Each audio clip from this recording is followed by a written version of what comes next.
Welcome to the Run for God Run Club, where you will find God in a runner's space.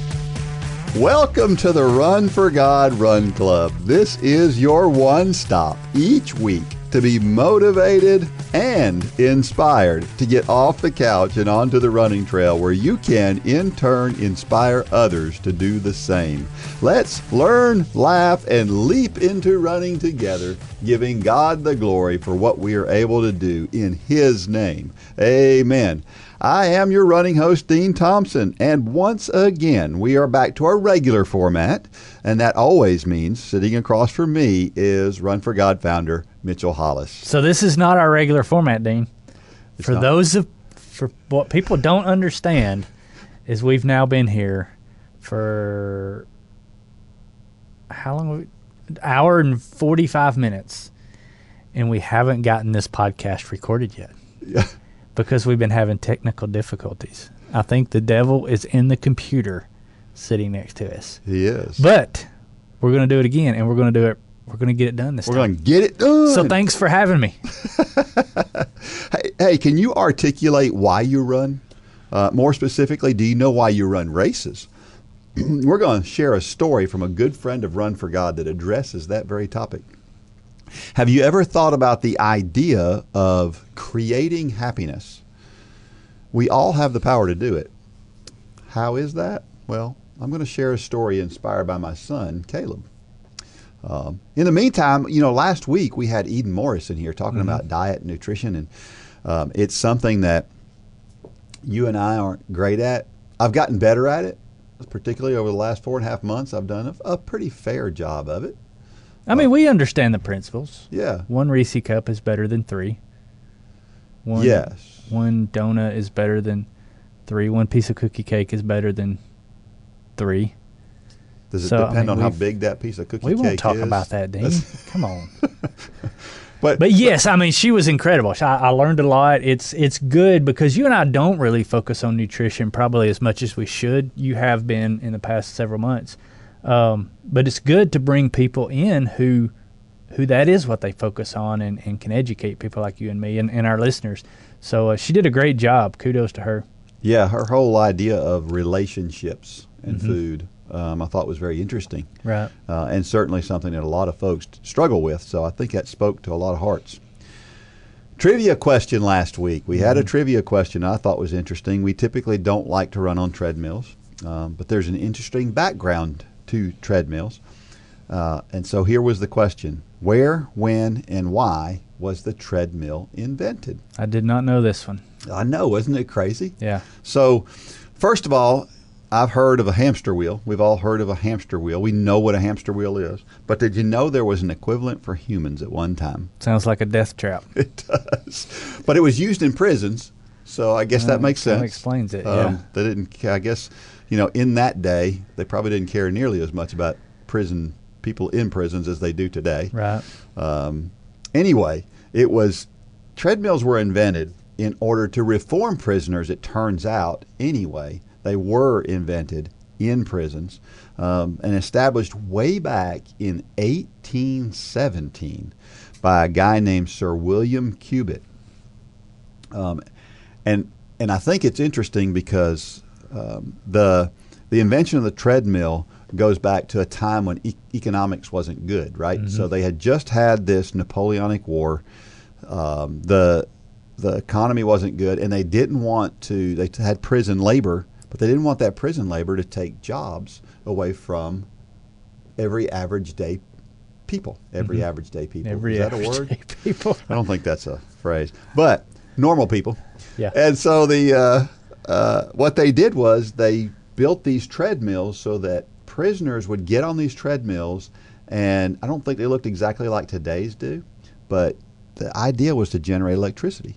So they would be on this treadmill and walk, run, whatever they would do, and that would cause a generator to turn, and it would cause electricity somehow. So what you're saying is I need to get a treadmill and put Lane on it and power our house. Yeah, save some You money. think they would still make those? I mean, Yeah. that sounds like a pretty cool thing. Absolutely. I don't know how much power you can generate from a treadmill, but there's people out there that if it would charge their phone, they would be on it. Yes, that's in a true. heartbeat. So yeah, somebody needs to roll that invention back out. Yeah, absolutely. So, it's interesting that treadmills that have been around for that long. Yeah. I mean, that's crazy, a crazy thought. And then treadmills have also been used as medical uses. I just thought about this. Was electricity around in 1817? It said it powered the plants. So what I'm guessing is maybe the Industrial Revolution was what, mid 1800s or early 1800s? Yeah, I'm thinking that it probably actually was turning something in a factory, not necessarily generating electricity. I think I'd put those two things together, I think, erroneously.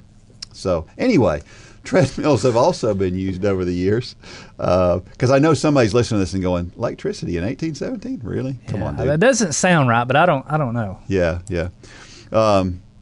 Treadmills have also had medical use over the years, and they were started to be used at the University of Washington in 1952 for the purpose of diagnosing lung and heart conditions, which makes sense because as we get on a treadmill and we exert ourselves, then we get to a good measurement of the lung capacity and heart conditions and what's going on in that vein. And so electricity was invented in the 1820s. There you go. It just came to me. There you go.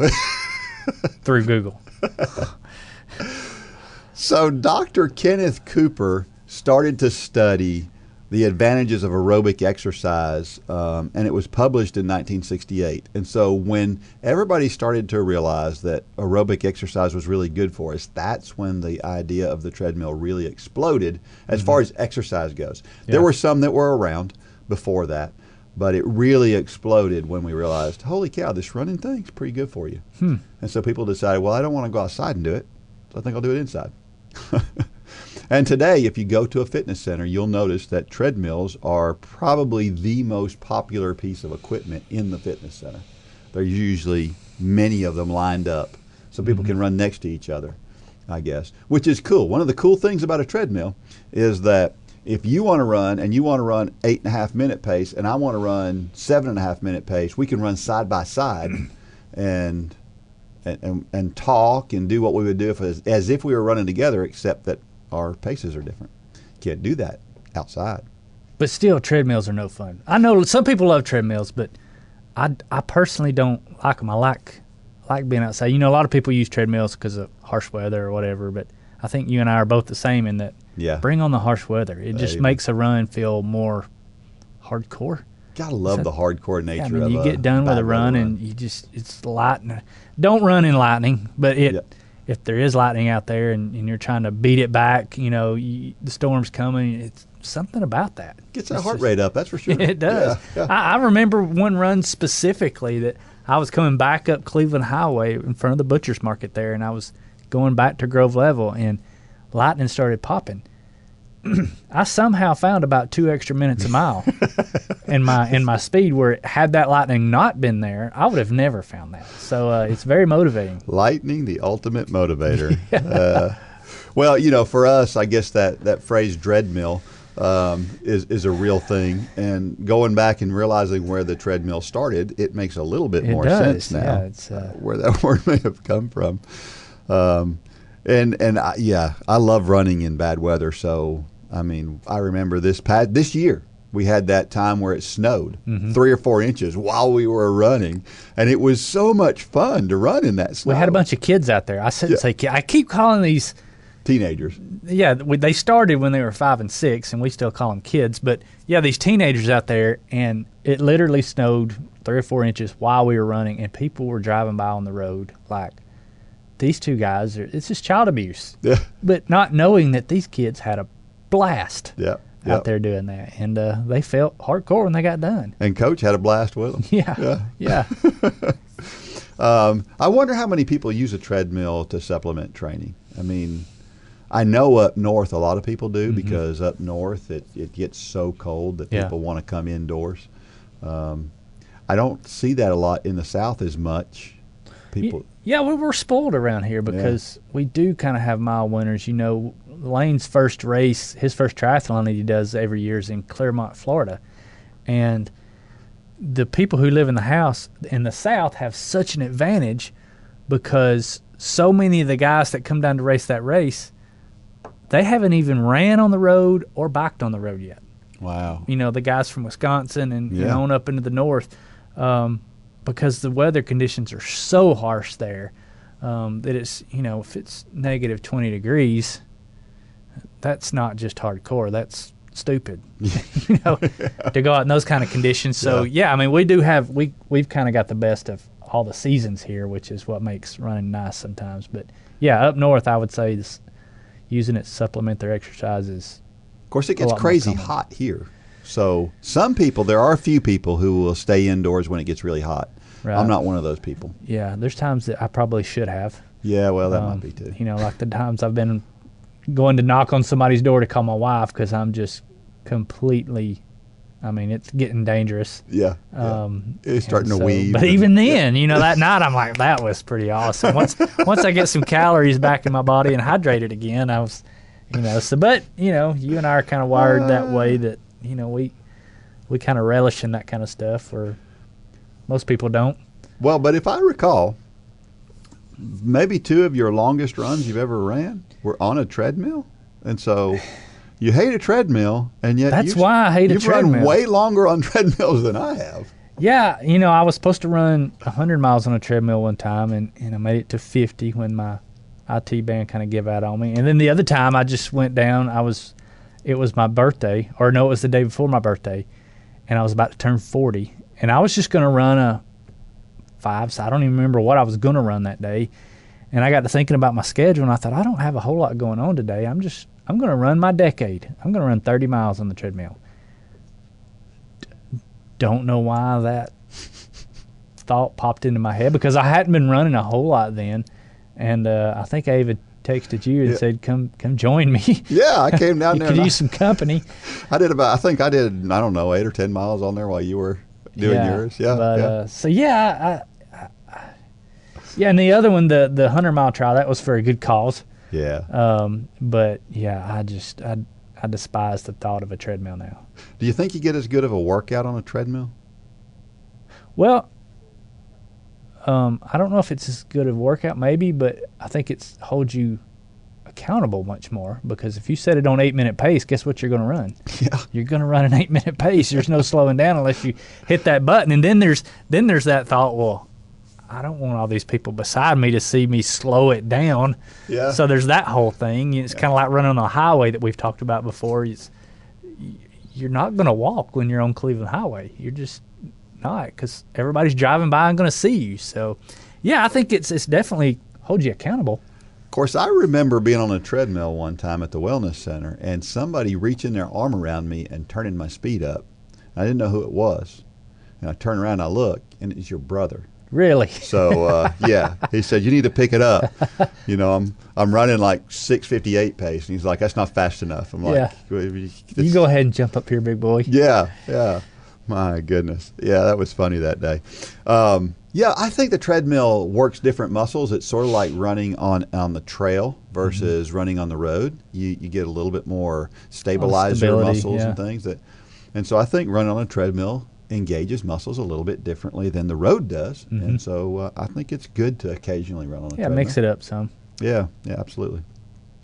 So we have Run Club exclusives, and one of the Run Club exclusives that we've got and that we've been talking about and that is just blowing up the internet is this Couch to Marathon in 1 year thing, right? Yeah, I don't know what's going on. They're in 10 days. We started this promotion 10 days ago talking about the Couch to Marathon program, and in 10 days, over 2,000 people have reached out for more information. Wow. And that's insane. But there's a dynamic that I can't quite wrap my head around. You know, they're responding to the ads that are out there on Facebook. This happens to be a Facebook ads out there, and it's just talking about join us on the Couch to Marathon. This ad is targeted. If you don't know how Facebook ads work, the reason you see Facebook ads that are for things you like is because Facebook is Big Brother and they know you. So we tell Facebook, hey, target this to people that would be interested in Run for God. So we've already narrowed the audience down some then. Well, people click on the ad, which is, okay, you're interested, you clicked on the ad, and then they give us their name and their email address. which tells me you're really interested. Yeah. And then they find out more about it, and about a small percentage have actually, 5% or less, have actually signed up to take the Couch to Marathon Challenge, which means joining Run Club. Yeah. Which is only 27 cents a day. So it's not a financial thing. I know that, because this is cheaper than a piece of bubble gum a day. But anyway, so that means like 95% of the people who have given us their information. It's kind of like, somebody compared marketing to dating a long time ago that came and helped us with some of our marketing. They said, if somebody gives you your name and email, it's kind of like giving you somebody your phone number back when you're dating. It means there's a really high level of interest there, because that's your information. And so there's a group of people out there that have given us their information. They've said they like us, but they haven't called us back yet. They haven't went out on that first date, and that first step is signing up for Run Club and committing to this Couch to Marathon program. I don't know why that is. I think it's because it's intimidating, maybe to some. We've talked about that there's 3 groups of people that are going to take the Couch to Marathon program. People who have never run. So there's a lot of those have already signed up, which is incredible that they have signed up for a marathon. Because think about it, a marathon is the bucket list item in the sport of running. Everybody wants to do a marathon. So we have a group of people that have signed up who have never run before. We're going to do it safely. We've already talked about that. We're going to go through the 5K, the 10K, the half, onto the full over 12 months. And it's safe. There's people who are coming back to running. I kind of fall into this category. I haven't run a marathon in several years now. And so I'm coming back in, and I'm excited about doing this. And then there's people like you who haven't stopped running marathons. I mean, you're running one in a couple months, I think. Mm-hmm.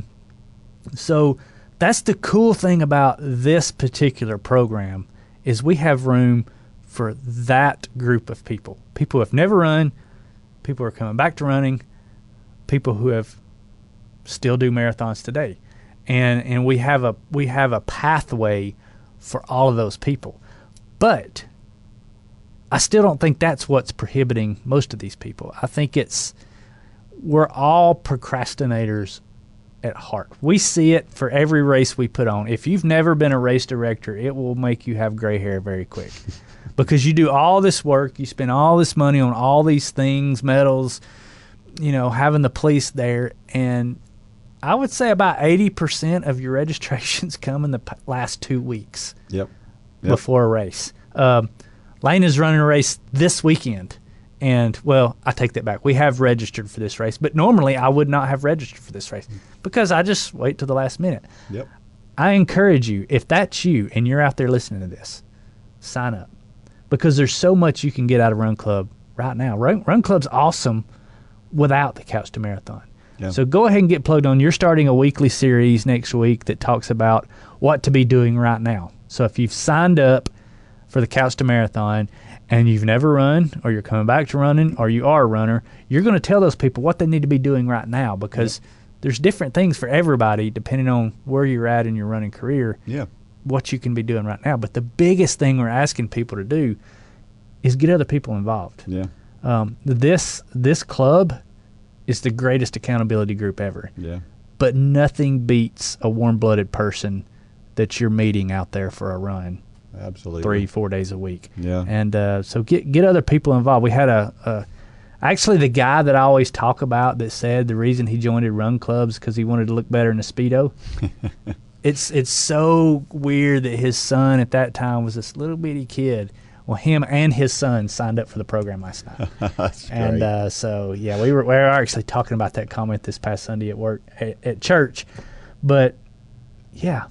Get registered. runforgod.com/marathon to find out everything you want to know. I'm excited. It's the biggest thing we've ever done. Yeah, by far. Yeah. And I'm crazy excited about it. And a lot of people are really excited about it. I've seen some posts where some people are coming out of their shoes. I think we've hit a nerve here. We have. And we don't want you to look back in July of next year and say, gosh, I remember when they were talking about that, and I'm seeing all these people's posts now who are doing this. Don't be that person. Yeah. Get signed up because you will not regret it. Absolutely. There is a good chance that you will regret it come July and you didn't sign up. So take the plunge. It's 27 cents a day to do something that's on millions of people's bucket list. Absolutely. Become a marathoner in 1 year. We are sponsored by J Radio, the world's greatest digital music platform. Social media? Nope. Grocery store tabloids? Nope. The newspaper? Not usually. The national news? Are you serious? Is there any media source these days that only shares a positive message? A lot of the media we take in each day can be pretty negative. Why not make the decision right now that your music will only be positive? Sign up for an account at jradio.com today and download the app in your app store with music for every moment and entirely positive Christian message. It'll be nice to hear things going right for a change.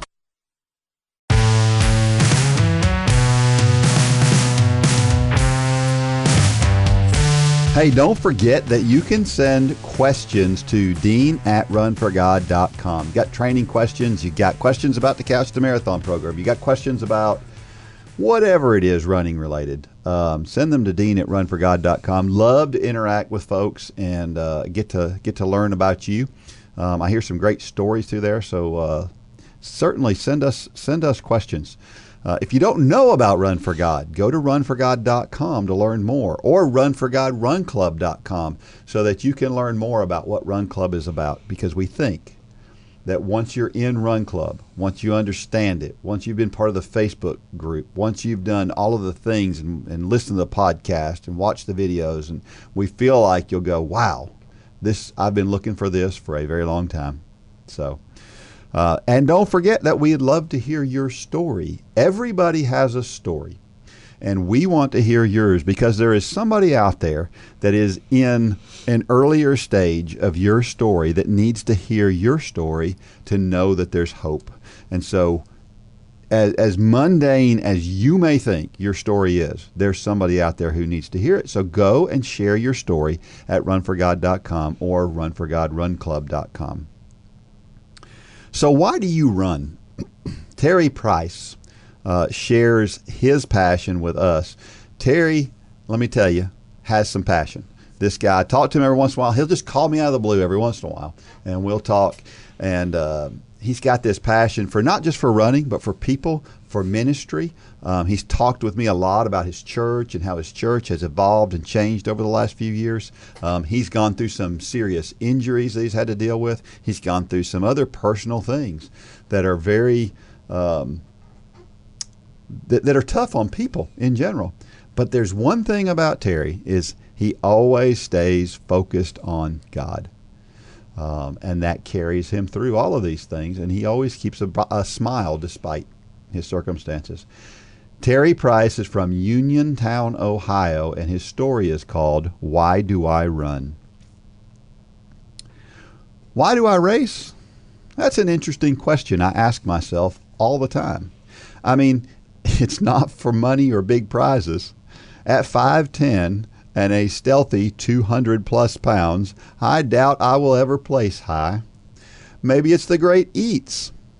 Sometimes, but to be honest, I find that since I have been running the longer races, like a marathon, by the time I finish, all the food is gone. I feel lucky if they haven't all packed up and left by the time I get to the finish line. And don't get me wrong, I know why I run.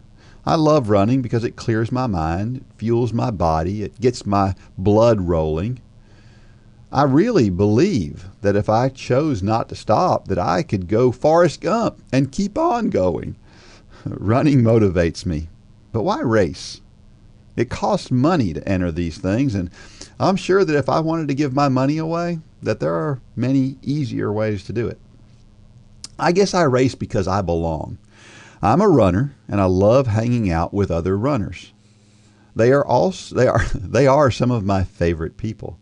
I love the encouragement and being the encourager. I also race because I can. It's a privilege to run a race. To even run at all is a blessing, and I don't take that for granted. I love the excitement and the joy in everyone's face as we get ready to start. I love the fact that perfect strangers who are standing on the sides of the road watching will sometimes cheer me on. Most of all, I race because invariably people look at this slow old guy and I think they wonder what makes me do it. Why would I want to subject this 50-year-old body to the pain and pressure of a race knowing I am not going to place in my age group? Or knowing that a marathon that takes them 3 hours might take me 7? They wonder.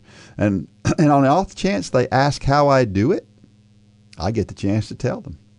I can tell them that without my dependence on my Heavenly Father, I could not go another step. And I tell them how many times during these runs, when I'm alone, I get to have the greatest conversations with Him. At the end of the day, when I'm done, I'm reminded of His words in 2 Timothy 4:7 and 8. I have fought the good fight. I have finished my course. I have kept the faith. Henceforth there is laid up for me a crown of righteousness, which the Lord, the righteous judge, shall give me at that day. And not only to me, but unto all them also that love His appearing. You see, my friends, on my own I could never go on and run the race, on the course or in life. But the honest truth is, I run this race with God, so I have already won. So if you're ever out there and thinking to yourself, why do I run this race? Think of me and why I race. Maybe, just maybe, it will give you the inspiration to find the joy in the race that I have found in my running races, because I run for God. Man, that's an awesome story. I don't think I've ever got the chance to talk to Terry. I think you mentioned you talked to him a couple times, but I've heard you talk about him. Yeah. And I hope to get to meet Terry one day. I'm sure that you will. He's a guy, he's just full of life. And he's just an average guy, right? He's just this, I mean, you look at him and you look, that's America. That's the average guy. We don't have to be super fast or a Bible scholar to stand out. Why have I mentioned Terry to you? Because he stands out, right? Yeah, I mean, to Terry, we talk about this all the time. To Terry, his story is not incredible. But to me and you, I mean, I've never seen Terry, but 5'10", 200 pounds, that doesn't trigger runner in my head. Yeah. But yet he's a runner. Yeah. And he's a proud runner. And he inspires people as a result of that, not because of his speed, but because of his dedication, his work ethic, all the things that come as a result of being a runner, which is ahead of speed. Yeah. And so yeah, it's an incredible story. And he shares some scripture passages here, and we already read one of them within the context of the story, but 2 Timothy 4:7 and 8. I have fought a good fight. I have finished my course. I have kept the faith. Henceforth there is laid up for me a crown of righteousness, which the Lord, the righteous judge, shall give me at that day. And not only to me, but unto all them who also love His appearing. You know, if you listen to this podcast a couple weeks ago, I mentioned that Lane and I were kind of not debating, but discussing treasure in heaven. You know, people always say, lay your treasure up in heaven. And Lane, Lane is a very good question asker, and he doesn't let the questions go until he gets an answer to his satisfaction. And so he asked me the other night during our Bible study time, we were reading through, I think we were in Revelations or 1 Peter, I don't remember. But he said, what is treasure in heaven? And, I've always been pretty transparent. I'm no Bible scholar, and I don't even act like I know everything about the Bible, because I don't. And but I try. And so when I get questioned, I like to dig in and try to get the answers. And I have come to the realization through the years that there's some things we will just never know, but that shouldn't stop us from trying to get the answer. So, so I started researching a little bit about treasure in heaven and what does that really mean.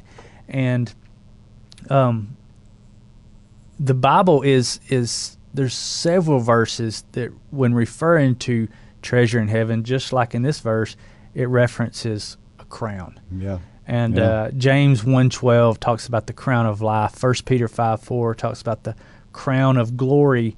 Revelations 3:11 talks about your crown. Mm-hmm. And so it talks about a crown as something, it puts something tangible that we are going to get when we get into heaven. And so then becomes the question, well then, what should our motive be? Which is kind of what Lane's question was going to. What should be our motive in getting treasure in heaven? And then somebody diverted my attention to, in Revelations chapter 4, verse 10, it says the 24 elders fall down before him. This is John when he's getting a glimpse into heaven. Fall down before him who sits on the throne and worships him who lives forever and ever, and they cast their crowns before the throne. So do I think that the treasure is an actual round crown? Probably not. Maybe so. I don't know. There's no basis for that, but I don't know that it's really a round crown, but it doesn't matter because our motivation for getting treasure in heaven should be that we're gonna turn around and give that treasure back to God. We're gonna use it to glorify and worship God at His appearing, because we are gonna see God. We're gonna see Jesus when we get to heaven, and we can't.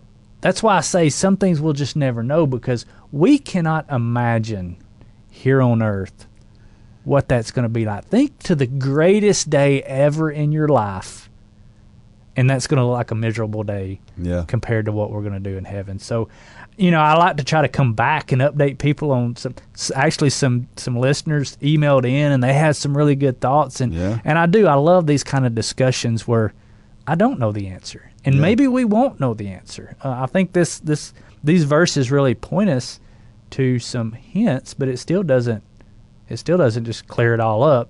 Lane's still not satisfied that it's just real clear, but I think he's come to accept that we're just not going to understand this, because God is he's very forward with us, and that sometimes His thoughts are just higher than our thoughts. Many times. And I think about things like maybe your crown is what you're going to offer to God is the 5K challenge book. That is something that you've used for His pretty glory. Deep. Maybe when I get there, mine is going to be somehow in some manifestation of my running ability that I've tried to use for His behalf. We don't know what heaven's going to look like, and we only think in earthly terms. So we think about this round gold crown, and maybe.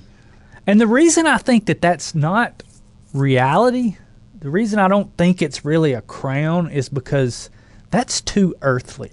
Yeah. I mean, think about what the Bible says that the streets are paved with in heaven. Yeah. Gold. Yeah. Well, that's the most precious thing on earth, and we're just like, oh, it just couldn't get any better in gold. But that's their asphalt up there.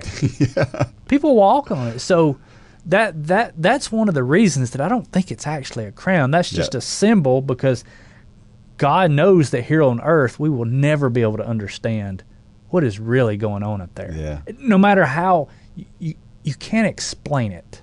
There's something, there's some things you just can't explain. Yeah. Like, it smells like the taste. I don't know why that popped in my head, but there's just some things you really can't put into words. Yeah. Yeah. And I think everything about heaven, God He can't put into words and wrap our simple minds around it. So I'm fine with that. Yeah. I understand that it's going to be better than anything here on earth. So treasure in heaven. If you got any more thoughts on it, email us. I love seeing the emails. Well, back to 2 Timothy, one of the great things about this verse is that these are some of the last words. This is the last chapter in the Bible that we know that Paul wrote. And so this is at the end of his life. Basically, he's got a death sentence. He's going to be executed, and he's writing these positive words. How awesome is that? Right now we're going through this election process, and maybe by the time we this airs and there'll be a decision completely made. We'll know exactly which direction we're going. But right now, half the country is about to commit harikari, right? We've got... I don't even know what that means. I don't know what you just said. Harikari, is that a baseball announcer? That's a Japanese phrase for commit suicide. Who's Harry Carey? Oh, Harry Carey is a baseball announcer. Oh, I thought that's what you said. Harikari is different. My bad. Chasing that rabbit. They're acting like we're in the War of the Worlds broadcast, where the world is going to end because we have aliens coming in and everything's going to be destroyed. But let me assure everybody who's listening out there, God is still in control, right? I mean, let's put some faith in God for a change rather than elections. And God has a plan that will be worked out perfectly through both Joe Biden and Donald Trump. Yeah. I don't know how this is all going to play out. I've about got a headache at this point from even. I've just turned the news off the past few nights because I'm tired of it. Yeah. I think everybody in America is tired of it. But look at Paul. I mean, Paul he knows that his days are numbered, and he has joy, and that can only come from a person who understands that as bad as things are about to get, right here, he knew that it was about to get bad in his life. Mm-hmm. But he understood that in a blip, it's going to be what we can't describe. He understands it, and that can only come from a person who has hope and faith and trust that Jesus Christ is who he says he is. Yeah. And I believe that, and I hope that if I were in that same situation, we kind of are in that same situation. And I know that I don't respond as well as Paul did. You know, I say we're in that situation. We're in this situation with the election, and you and I banter back and forth, and I think we get too consumed with it because we think that's the end-all be-all. You know, this is it. Whatever happens here is going to just determine the rest of history. And it's not. No, it's not. It's not because God is on the throne, God is in control, and ultimately this is all going to be worked together for his good. Yeah. And we need to hang our hat that you talked about last week or 2 weeks ago on that fact. Yeah. Yeah. And not on an election, a politician, or a political party. Absolutely. One other thing I like about this verse is this is Paul saying, I have fought the good fight. I have finished my course. I have kept the faith. Wouldn't it be great if we can all utter words like that at the end of our lives? Man, that's the goal. He's so bold about it Mm-hmm. because he knows. He knows he was that focused. Mm-hmm. And so that's who we're all supposed to be. Yeah, I mean, it's kind of like you hear people that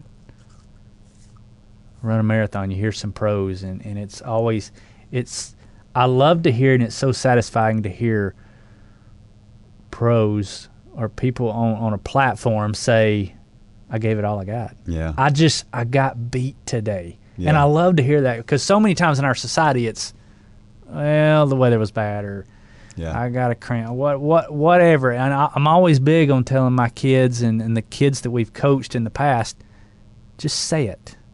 Mm-hmm. I got beat. There's nothing wrong with that. I gave it all I had, and I just got beat. I will do better next time. Yeah. Our next scripture passage is from Proverbs 3, 5, and 6. We've all heard this one before. Trust in the Lord with all your heart, and lean not on your own understanding. In all your ways submit to him, and he will make your path straight.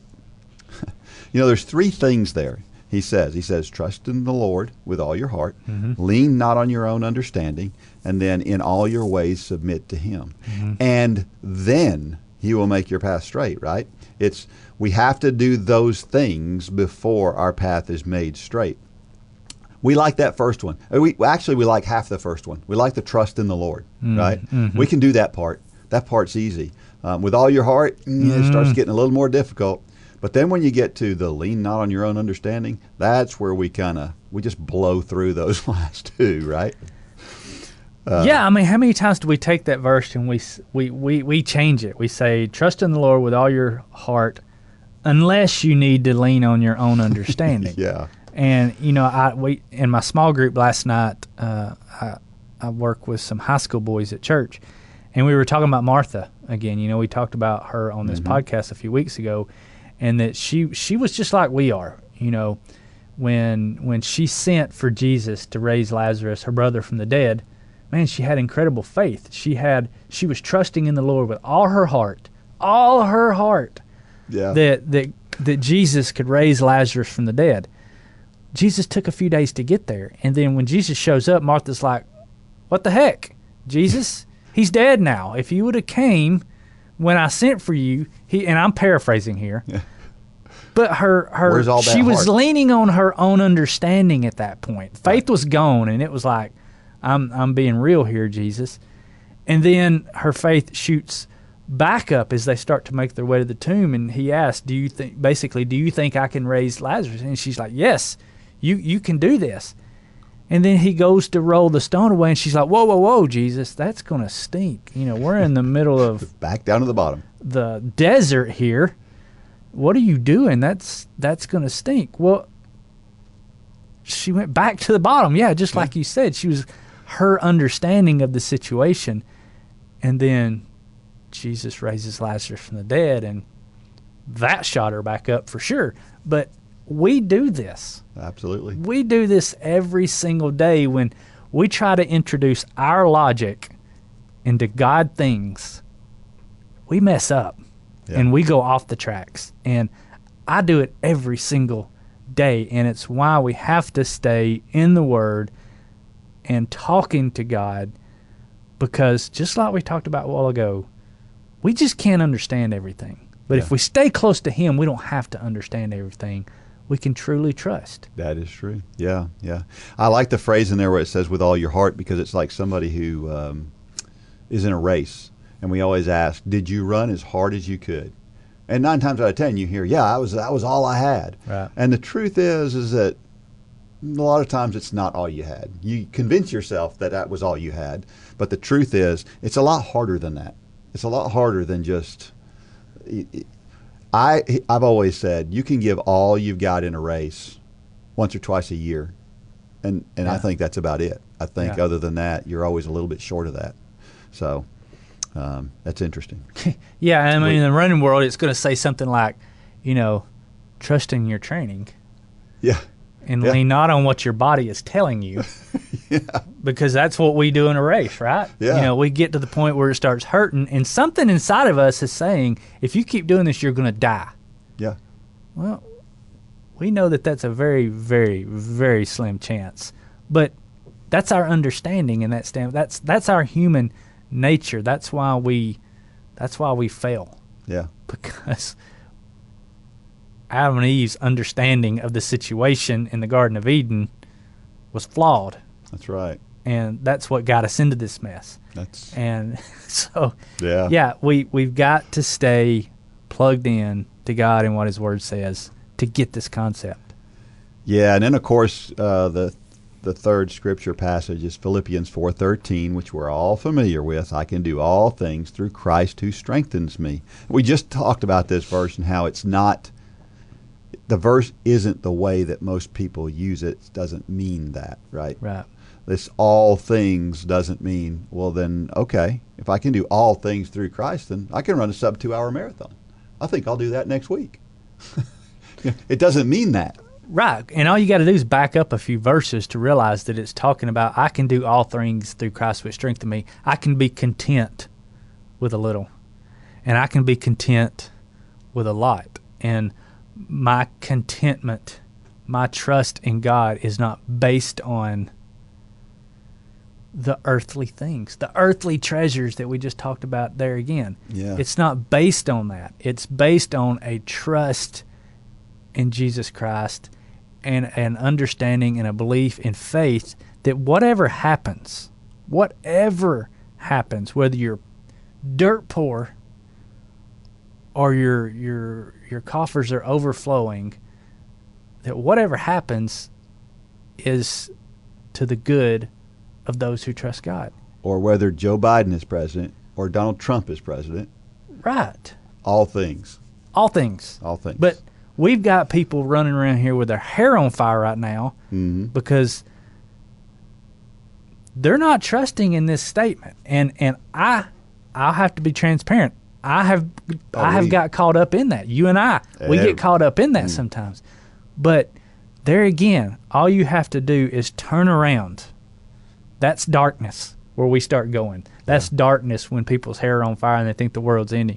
Turn around and there's always a light behind you. That's right. And that light's Jesus Christ. Yeah. Yeah. Question 1. What are some roads that you're facing in life that you just can't face alone? There's so many major life things that we can talk about here. Yeah, I mean, as soon as I read this question, my mind went back to 2008. You know, my background is construction development, and if you don't know what happened in 2008, it was the housing crisis. And my family, we were facing some enormous financial catastrophes, and I don't understand how people go through those types of things. For me, it was a financial crisis.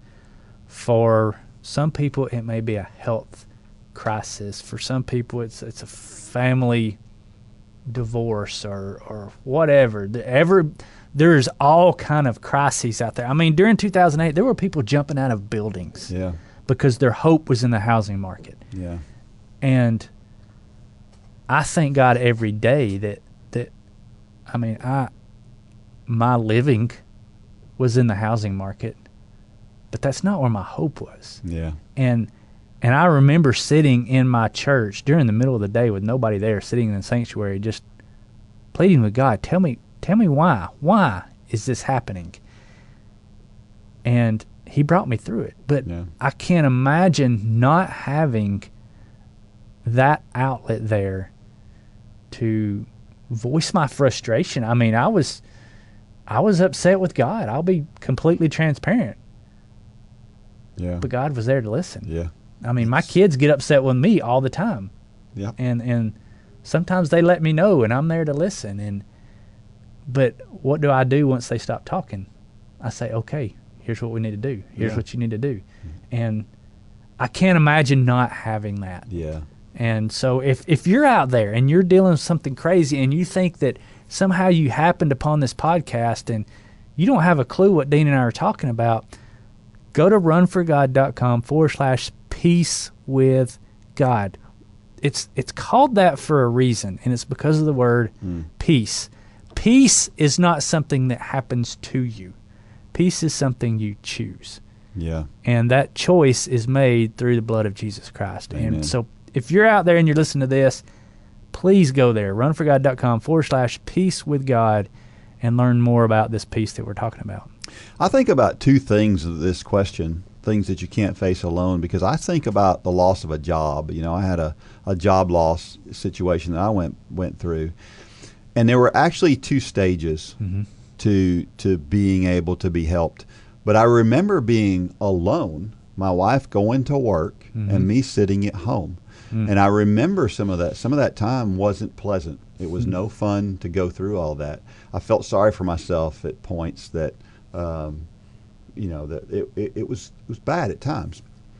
But my wife, being the godly woman that she is, handled it so well. She knew it was a struggle for me, even though I wouldn't say it. I wasn't going to say it out loud. Right. I didn't say this is a struggle for me. Right. But she knew, right? And so the way she handles it, she had so much patience for me, because there were times when I wasn't pleasant to live with for part of that time, and she was so good. So I had that help, and then of course it finally got to a point where I was you in the church, saying, God, what in the world is going on here? And He's there.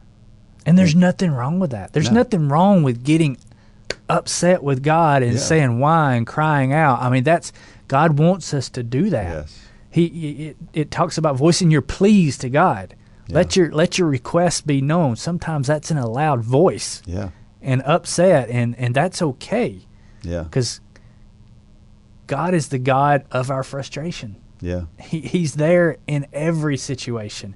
And yeah, I mean, we've dug some old stuff up here, but it's good. I mean, because you look at it now, years removed from it, and I can almost put myself back in that church pew, and I can almost feel those feelings that I was feeling then, and I can thank God right now that He was there. Yeah. And I look back at it now, and I think, what was I even worried about? Yeah. And it's just incredible. Yeah, yeah. Yeah, and I think about how many times you see people go through tough times, and you see the connection of either people who were there, in the case of my wife, who was this godly influence that kept you grounded and pointed in the right direction, or a direct connection with God where they went straight to Him. Even people who, I've seen it a lot of times, where somebody gets to their lowest point, they don't know who Christ is. And it's at that point where they find out who Christ is. Well, let me ask this. How much are you going to grow as a runner if you're always running in zone 2, where it's comfortable? It's a walk. Zone 2 is a good brisk walk. How much better of a runner are you going to be?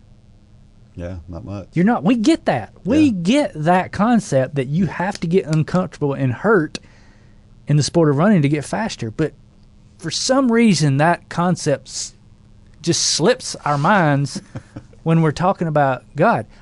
Very few times can I point to, if any, I'm sitting here trying to think of times that I've gotten really close to God when everything is just great. Yeah. If anything, that is when I'm too busy for my quiet time today. I've got all these great things going on, and I just can't fit it in. No, it's in the fire. Yeah. When we really get close to God. It's in the fire. It's when we're hurting that we get faster as a runner. And in so many areas of our lives, we accept that concept. Yeah. But with God, we want everything to be good. God said, pick up your cross daily. That is not a picture of a walk in the park. No. That's a picture of the hardest run you've ever done in your life. Yeah. And Paul,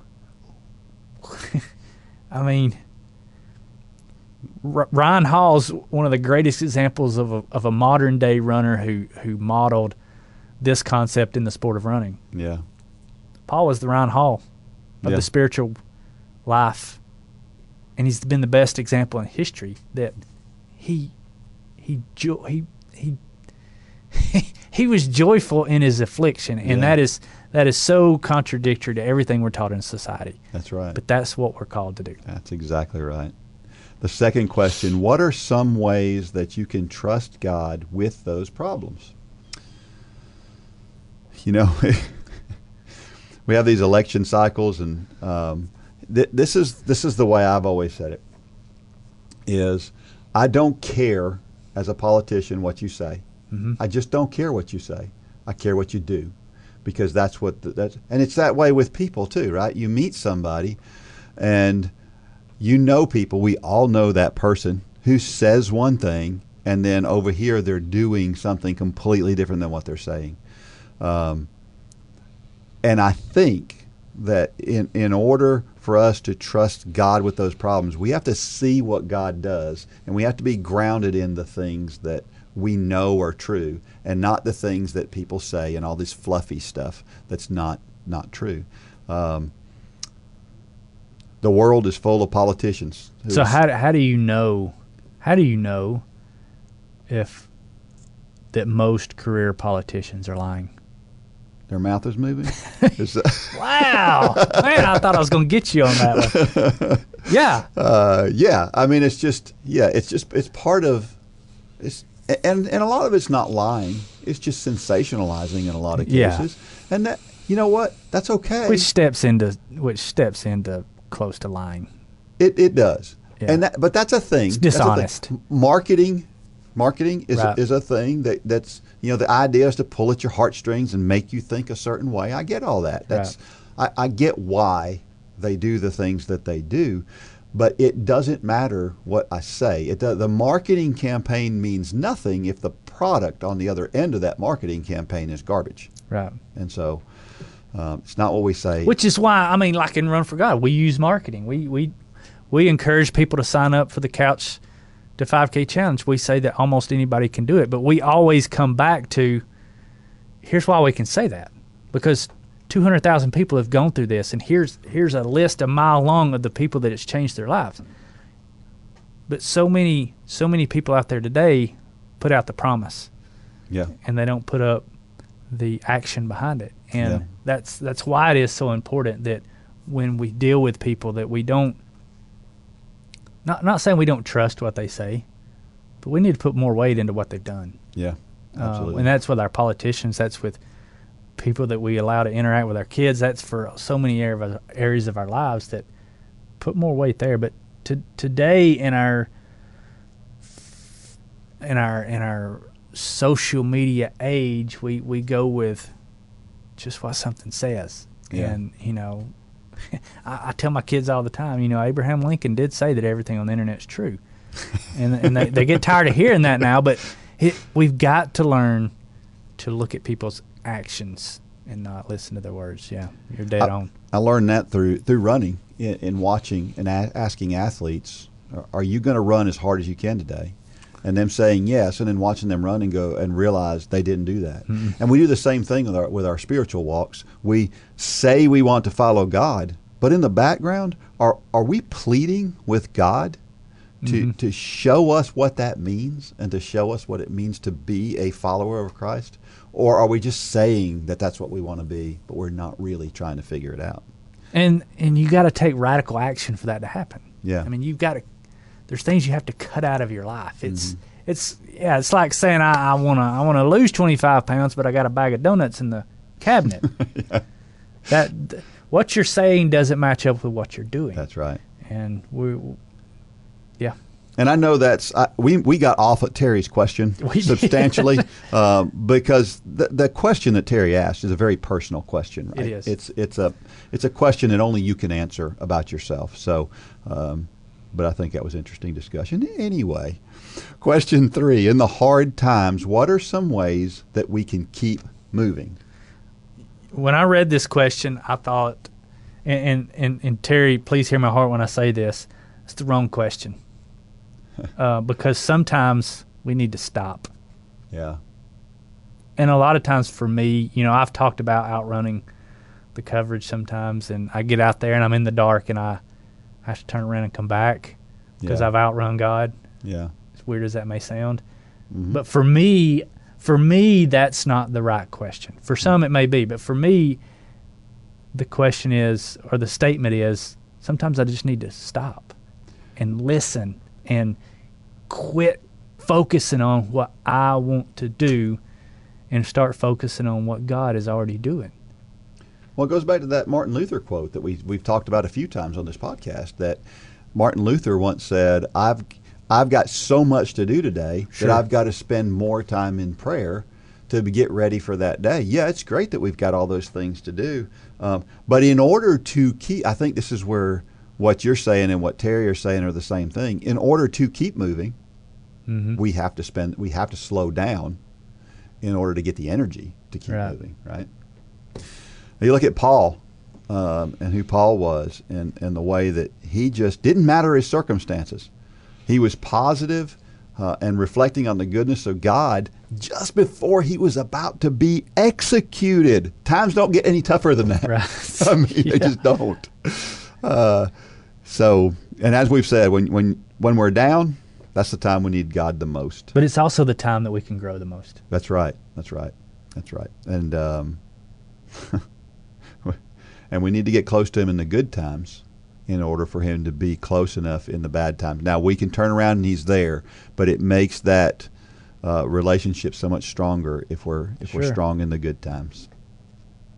There is power in people's stories. It's a challenging time. What do you do when everything you believe about God is being tested and God doesn't look like the good father that he says he does? You've got layers and layers and layers of hate in your heart. It takes God to clean it out. Your story can help encourage others around the country, just like these stories have. You can walk through a simple process of sharing your story with the Big Share app. Download the Big Share app in your app store to start sharing hope with others.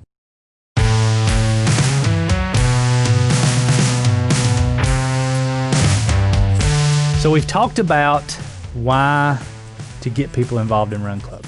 We have an ambassadorship program where you can sign up to become an ambassador because it's more fun to have people around you doing what you're doing. And so we have this ambassador program. You can go on, if you're a Run Club member, you can log in and you can sign up to become an ambassador. So what's that do? We give you a lot of cool stuff to put out there, posts, social media posts. But you can also, we give you a code that people can sign up for Run Club through.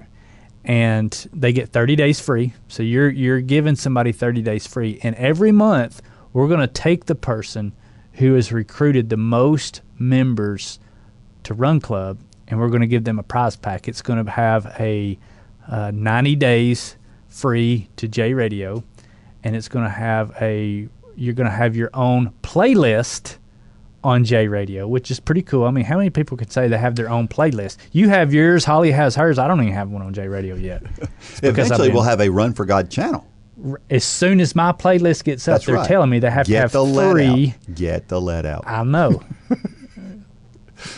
Loud and clear, Dean. I get you. So by this time next week, I'm going to say it right now. By this time next week, I will have Jared in my playlist. And so we will have the Run for God channel. So all that to say, you can have your own playlist. Yes. On J Radio with your name. And you can tell all your friends, hey, guess what I've got? I've got my own playlist on J Radio, the world's greatest Christian music streaming platform. So you get those two things, and you also get a Run for God prize pack, which is going to come with some really cool goodies. I've seen some of them. Lane was actually wearing a brand new jacket last night, a Run Club jacket that I think people are going to be flipping out about because he was. You know how picky Lane is on his running apparel, and he loved it. It's got the thumb holes and all the cool stuff on it. So a lot of cool things in the Run for God prize pack. So first of all, you got to be a Run Club member.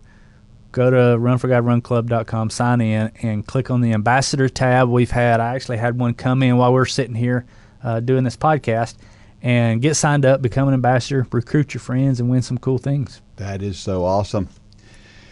And now it is time for Dean's Thoughts, and that is a time when I share something I've written about the intersection between running and faith. So here's the question. Do we create happiness for us or for others? Well, we definitely have an impact on others, and I'm going to share a story, and it's called Creating Happiness. My son Caleb said something to me one day that hit me really hard.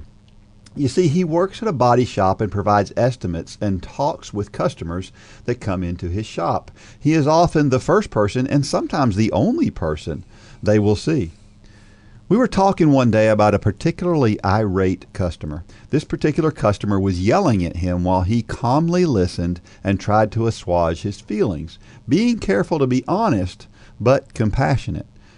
His boss, the owner of the shop, came out after listening for a few minutes and asked the guy to leave the shop. He was not going to allow anyone to talk to his employees that way. After the guy left, my son said, "I had that." His boss said, "Well, I really don't want anyone talking to you that way." "I know, but it was going to be okay. I'll tell you what, let me take care of what's going on out here, and if I need you, I'll come get you," my son said. His boss left him alone after that, and everything has been fine. Customers, by and large, leave happy. I asked him why he felt so strongly about treating people that way, and this is what he said. "I figure that by the time people come to me, they've had a bad day. If they get upset, it's really not me they're upset with. They may not be hurt, but we know at the least that their car is damaged.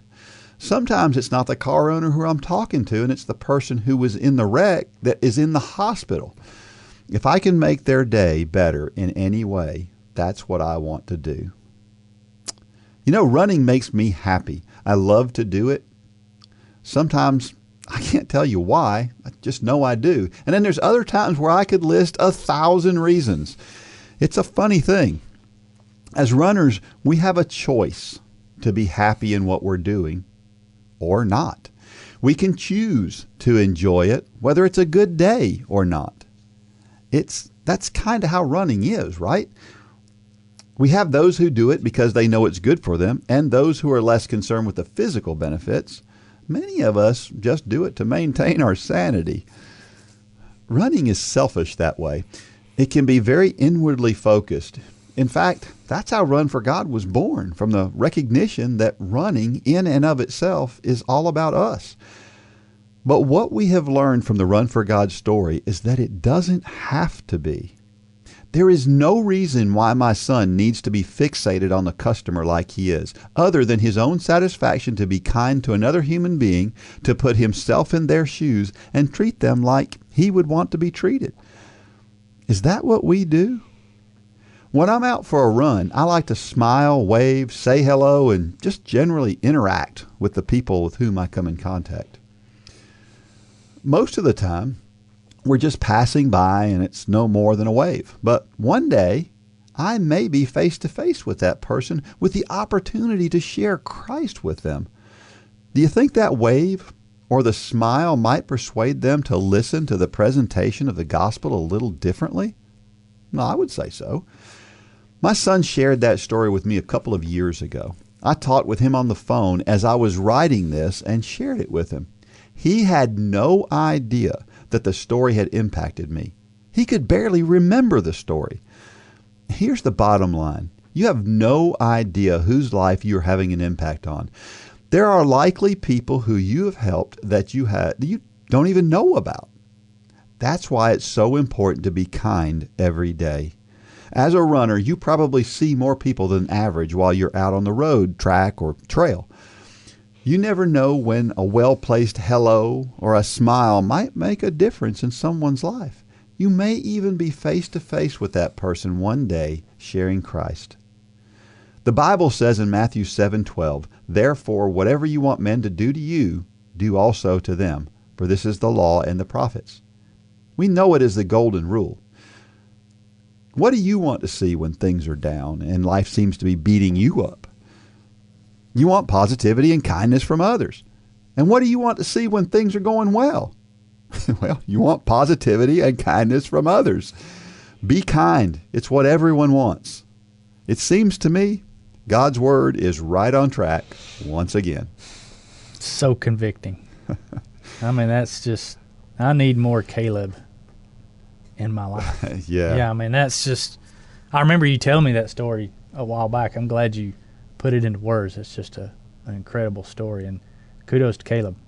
And isn't it funny that he barely even remembers the story? Yeah. That's what makes it even more impactful, is that's just who he is. Right. So that wasn't like something special he did that day, just come out of who he was. Yeah.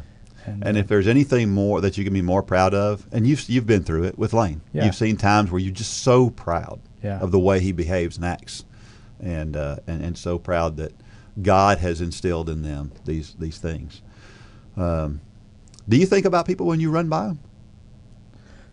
I do, because I'm like you. I'm a waver. Yeah.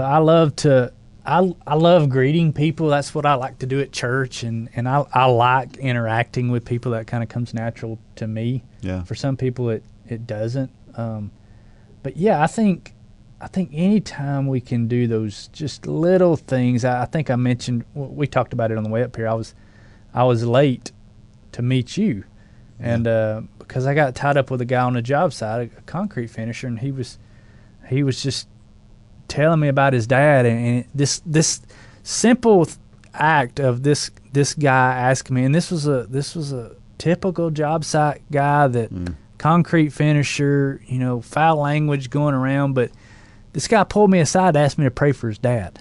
And this led into a whole discussion about my dad and stepdad and their transformation and restoration before they died, and how anybody can experience that. And it was one of those times, maybe like Caleb experienced, where God just kind of taps you and says, spend a little time here. Yeah. Show a little kindness here. And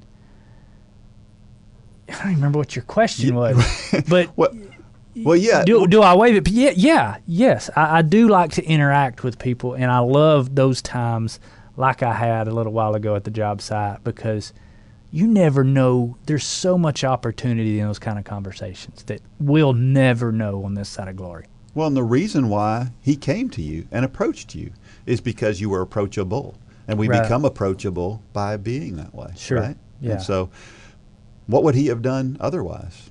Well, we don't know. But yeah.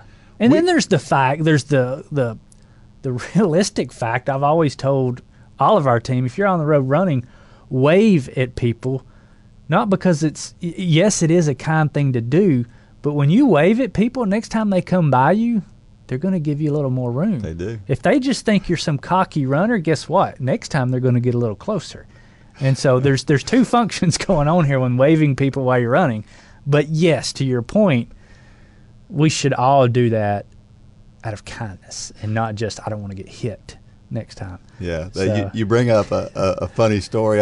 There's a guy that lives close to me who for years, literally years, I mean, I waved at him and he still, gave me no space on the side of the road. I was often running off the road to get away from him. You were hitting the ditch when you saw him coming. Yes, and he's an older guy, and I'm like, maybe he doesn't see me. I don't know, but I knew him. I knew who he was. He was the brother of a guy that I was really good friends with. And so, but I had never met him. Well, eventually, I met him.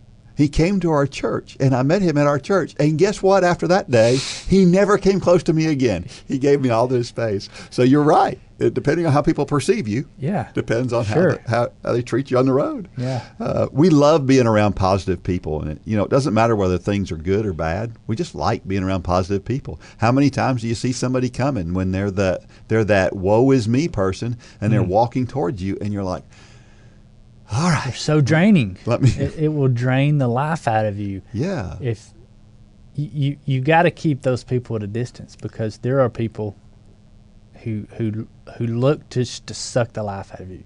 Yeah. And I'm thinking of one right now, and we don't want to be that person. You've got to get close to them, enough to them, to show them kindness and the love of Christ, but don't get so close that it pulls the life out of you. Yeah, yeah. And we're drawn to these negative things, right? The conspiracy theories. Right now, there's so many stories out there. And by the time, again, this may be settled by the time this comes out, but this whole election thing and the potential for fraud, and there's so many things out there. And some people just want to talk about stuff that's just not positive or edifying at all. Well, and I watched it for the second time this weekend. My kids watched it with me. The social dilemma. Yeah. Watched it for the second time. Now, there is some language in it, so it's not probably for everyone, but the documentary is just, I think it's spot on. You know how I think about phones and social medias for young kids, and but they had a statistic in there that just blew my mind, and they said the reason a lot of this stuff is going on, the disinformation, the fake news, they're putting so many labels on the word lie nowadays. Yeah. Because that's what it is. But nobody wants to call it a lie. Nobody wants to say that politician's lying. They're spreading disinformation. Well, call a spade a spade. It's a lie. We will all be better for knowing the truth. But what they were saying was that people are 3 times more likely to believe fake news than real news. Oh my goodness. And so there's no wonder that all this is going on, because it's all about the clicks for media people, and they know that this is 3 times more likely to get a click than the truth. And so that's why there's so much lying going on out there now. It's because we believe it. We believe it. And so, why is that? Why are we drawn to those negative things? I have no idea.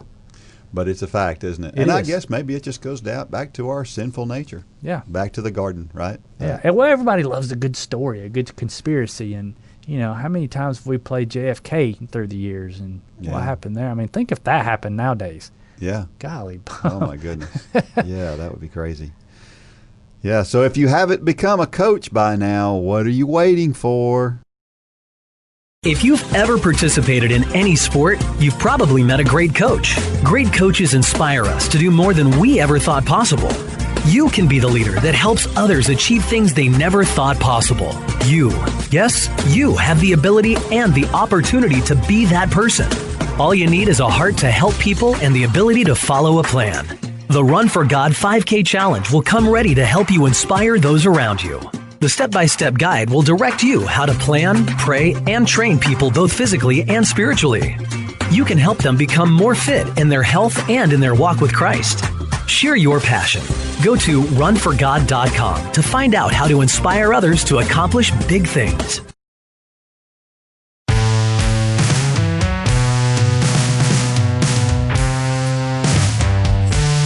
All right, so we're back, and listen, I got a pair of the super shoes. You drank the Kool-Aid. I drank the Kool-Aid, and I bought a pair of the Saucony Endorphin Pros, so I will review them here. Which are the carbon plate, very much like the Nike Kipchoge. 4%, whatever, yeah. All the new shoe craze. And just about all brands have a version of this shoe these days. With Saucony, it happens to be called the Endorphin Pro. The reason why I wound up with the Saucony one, I usually run in Saucony shoes, but also because it was the cheapest version too. So I'm a cheapskate. Really? We all know.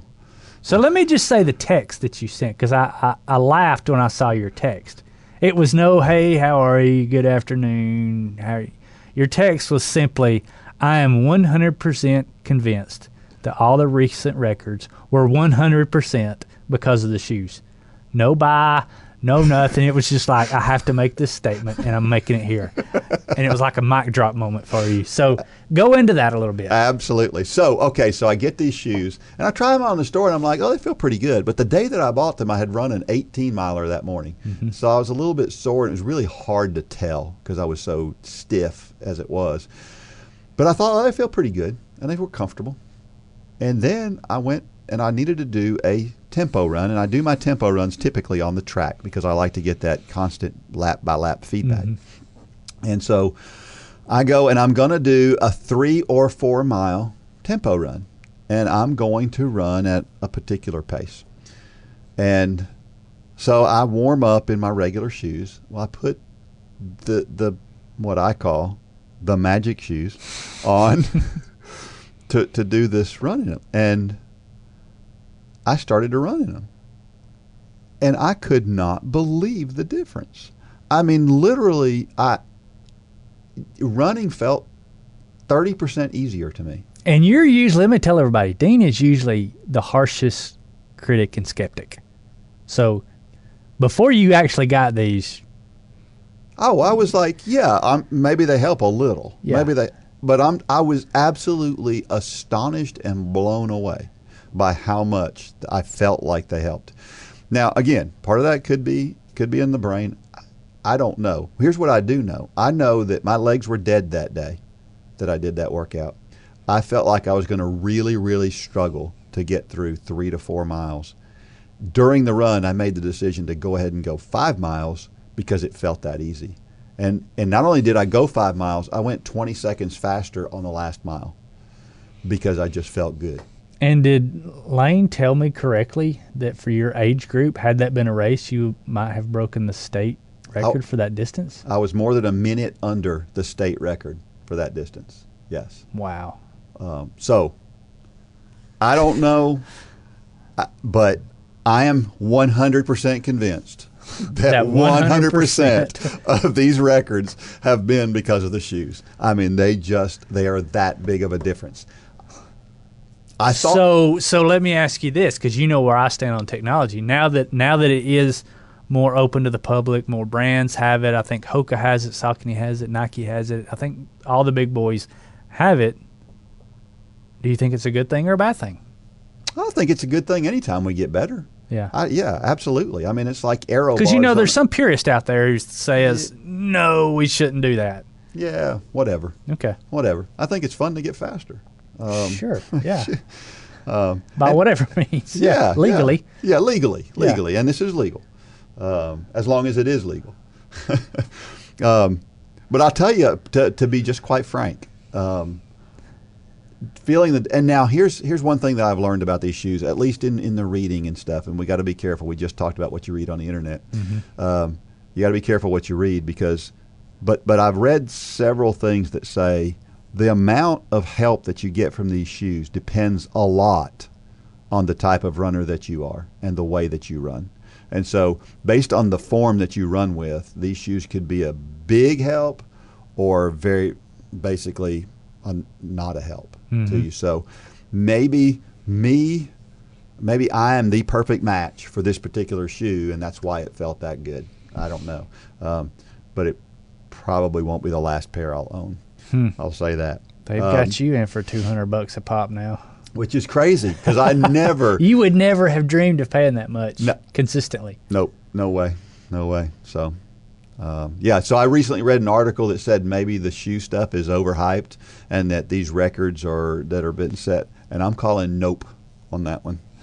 I'm calling nope. There is too much of an overall shift in performance, and I'm telling you, it's the shoes. Wow. That's Dean's opinion. And now you know.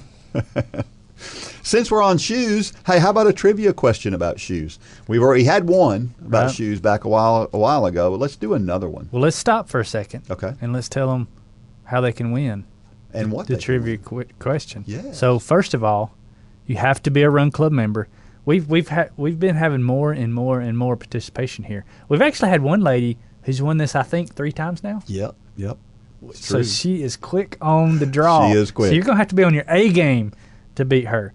So you have to be a Run Club member, first of all, and then you have to email dean@runforgod.com with the correct answer. And for this week, you need to email your T-shirt size because we're going to give away a Run for God Run Club box, which comes with a coffee mug, a copy of Devotions, and a Run Club T-shirt. So you get all of that if you're the first one to get the answer to this question. Now, this podcast, we send the email out on Tuesday, but this podcast actually releases sometime in the wee hours of Monday morning, and I'm convinced that Rebecca's sitting there just refreshing her feed at 2 o'clock in the morning on Monday because she is Johnny on the spot. So I'm not trying to get somebody to beat Rebecca, but you're going to have to step your game up to beat her. So what's the question this week? Here is the question. What was the first shoe made specifically for a sport? What company made them, and what was the year? And I'll even go this far. I'll give you a hint. It was not running. It was a different sport. So check that out. Figure that out. Do some research. I have no clue again. This one might take a little research. And what I did learn on one of our answers to our trivia question was there was another answer to one of our trivia questions that was an accurate answer. Really? And so if you give me an answer and that answer is not exactly the one that I had in mind, but I can go back and look at the question and go, that fits all the parameters, then it's a correct. So you're the judge and jury in this situation. That's right. I am judge and jury. That's absolutely right. Okay, but again, it has to be. We keep having people send answers to customer service at runforgod.com. They'll send it through Facebook Messenger. It has to be emailed to dean@runforgod.com. That's actually Dean's real email address, by the way. It's not some fake email address we have for just this question. So there again, if you're a Run Club member and you got questions, shoot them an email. I think you get quite a few every week. Yeah, just send them. People asking stuff. Send them along with the answer to the question. Yeah.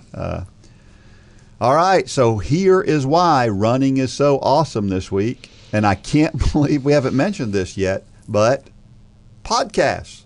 Yeah. I mean, you listen to podcasts while you're walking, right? Yeah. I listen to podcasts. That's how I catch up. I listen to 3 hours of podcasts a day, basically, Monday through Thursday. There's 3 hours. There's 3 guys, probably more like 2.5 hours total. But I get all that in one way or another, and a lot of it I get done during running. So I'm scared to ask this, but outside of the Run for God podcast, which I do listen to every Monday morning, what's your top 2 podcast? I love Ben Shapiro. I listen to Ben Shapiro, and I'm becoming a huge fan of the Megyn Kelly podcast. The Megyn Kelly podcast. So yours are both political. Both political, yeah. Okay. Now I do listen to the Unashamed podcast too sometimes. See, Unashamed is my number one outside of Run for God, and it's, if you don't know who it is, it's the the Robertson clan from Duck Dynasty. They're just incredible men of God. They are. Say what you want about the show. It's just an entertaining podcast. And they are not afraid to share their opinion. They are unashamed. And then Dave Ramsey. I'm a Dave Ramsey fan. I love Dave Ramsey. I love the commotion that he causes. So that's my top two. I think Lane's. It's funny to hear everybody's favorites because some people like really long ones. Like people have kind of criticized us for that ours isn't long enough, which kind of blows my mind that somebody would want to hear you and I sit here and bless them dialect with each other for that long. But some people like really long ones. I don't. About 40, 45 minutes is kind of my cutoff. But yeah, podcast. One thing we know for sure, the best podcast out there is the Run for God Run Club podcast. Absolutely. Studies have shown it. Absolutely. That it's the best. It may not be the number one yet, but it's the best. It's not yet. Right. Not yet. We're going to get there. We're going to, I think Shapiro's like, I don't know. I don't even know how many, 30 million people or something like that. We're close. Yeah, we're knocking on the door. The motivational thought of the week. This comes from Eddie Rickenbacker. If you don't know who Eddie Rickenbacker is, he was a World War I pilot. He was also a race car driver before that. He was also one of the pioneers in the airline industry. And I just love this quote, and it's not really running related. I just like it. Mm-hmm. And I got this out of my American Patriot Bible. And I think with all this stuff, I've been reading that Bible a little more often recently because of all the political stuff that's going on. I want to stay grounded in the biblical side of politics. And so this is what Eddie Rickenbacker said. I pray to God every night of my life to be given the strength and power to continue my efforts to inspire in others the interest, the obligation, and the responsibilities that we owe to this land for the sake of future generations, for my boys and girls, so that we can always look back when the candle of life burns low and say, thank God I have contributed my best to the land that contributed so much to me. Wow. Great quote. Good American kind of American pride statement there from Eddie Rickenbacker. Yeah. And regardless of what some people say, I don't there's not a lot that gets me torn up, but when people say that we don't live in the greatest country on earth, it tears me up. Yeah. Because that is simply not true. And it is also simply true and a fact that this country was built on the roots of biblical principles. Yeah. The original pilgrims that came here to escape religious persecution so that they were free to worship. It is very, very clear. You have to twist things an awful lot not to believe that our country was founded on Christian principles. Well said. Yeah. And so now let's say this, and I'll go to this side because there are some people who will fuss a little bit about that. We have black marks in this country. Sure. Absolutely. There's no question about it. We have more than one or two black marks. But the way the Constitution of the United States is written, it's written in such a way that it corrects those problems over time. And it has in every case. And so this being November and it being, by the time this airs, very close to Thanksgiving, I'm thankful for that. Absolutely. Well said, Dean. All right. So, hey, again, if you haven't joined Run Club yet, you need to join Run Club. You need to check out all the stuff we have involved there. We have videos, we have training plans, we have podcasts, we have things that will uplift you and make you feel good about your running and will edify you and motivate you to want to get out there and run. We have weekly texts. We have this thing. I send out texts. I just saw somebody, I don't know if I saw a video or I saw something recently where somebody said they got this text and it lifted them up. And they were talking about the text that we send out from Run for God. Really? And so it was really, really cool to see that people are being lifted up. And if you want to be a part of that, if you want your running to be a little bit easier to get out the door, to be a little bit more excited about your running every day or running 3 times a week or however often it is, then you need to become a Run for God Run Club member. And it costs just 27 cents a day. 27 cents a day. You know what's really cool though, and I'm gonna give myself up a little here. I tend to multitask sometimes when we're doing these podcasts, checking my email. During this podcast, we've had 5 people join Run Club. Man. During this podcast. Now, we've been here an hour and a half longer than we're supposed to be.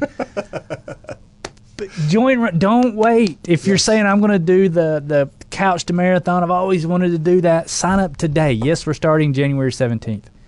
But there's plenty for you here today to start getting fed from all these people in Run Club. If you get on this Facebook page, you're going to see what I'm talking about. These names of these people, of the videos that we're posting, these are household names. Yeah. And everybody in Run Club, everybody knows the name Angie Hawkins. Yep. I'm going to put a shout out to Angie. Everybody knows her name because she's so active, and she's just very transparent on the group. And man, we've got hundreds just like her. I was going to say we can name a bunch of other names. We want you to be one of those. Absolutely. Yep.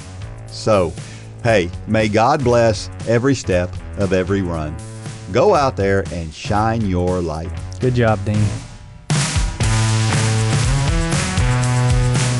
For more information about the Run for God ministry, go to runforgod.com. If you have questions about your salvation, click on the Peace with God tab. There's nothing more important. Thanks for joining us today.